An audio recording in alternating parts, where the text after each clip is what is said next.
My wife whispered another man's name in her sleep. I never woke her up. I just started listening. The first time she said his name, it was barely audible. A broken sound, soft, intimate, not meant for me. We were lying inches apart in the dark, her back to my chest, her breathing slow, honest, unfiltered. "Don't stop, Adam." I didn't move, didn't blink, didn't correct her. I simply stared at the ceiling, letting the name settle into me like something injected directly into the bloodstream.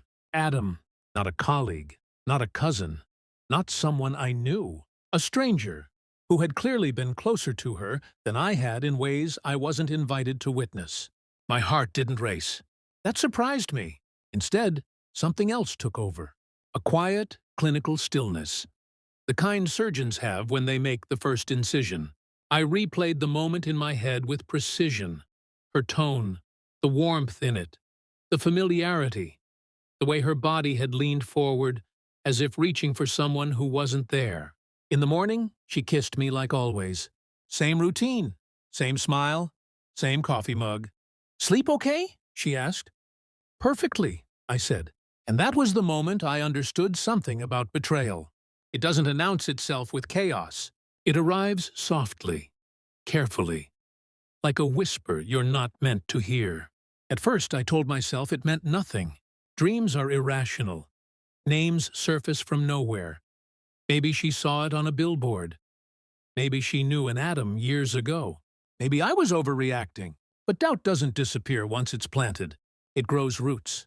I started noticing the pauses, the slight delay when I entered the room, the way her phone always tilted away from me now, the way laughter had become selective. Not gone, just redirected. She began showering longer, dressing better for errands, leaving the house with a softness in her expression I hadn't seen in months. And still, she played her role flawlessly. Dinner on the table, questions about my day, a hand resting on my arm when guests were around, a performance refined by repetition. What hurt most wasn't the suspicion.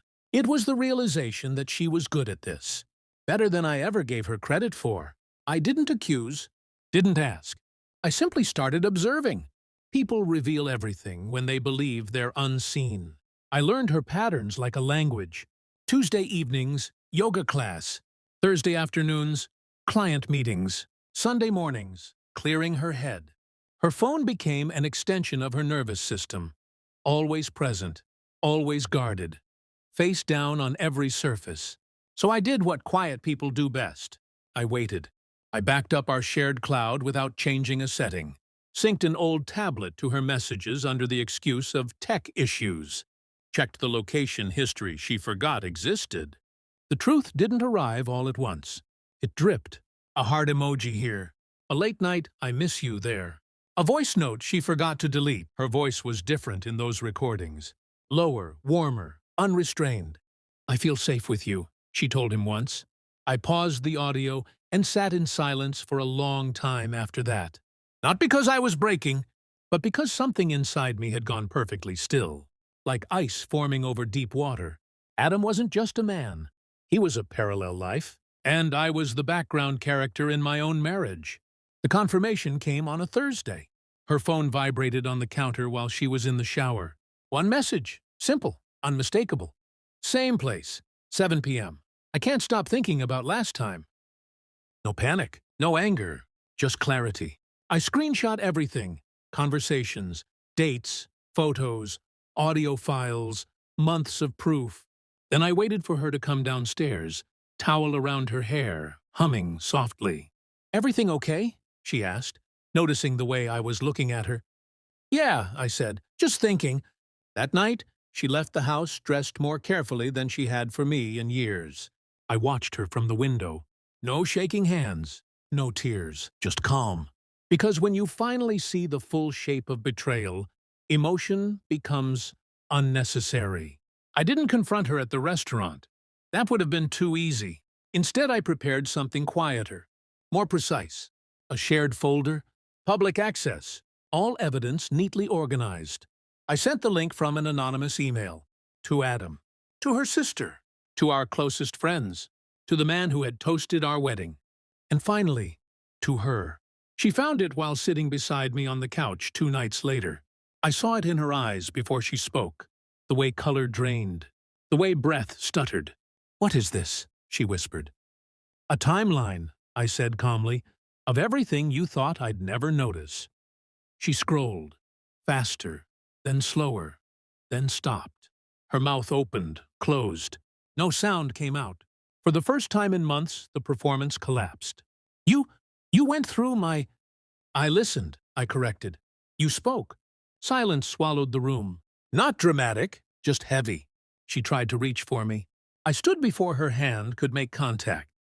"You don't get to touch what you erased," I said quietly. Her knees hit the couch behind her.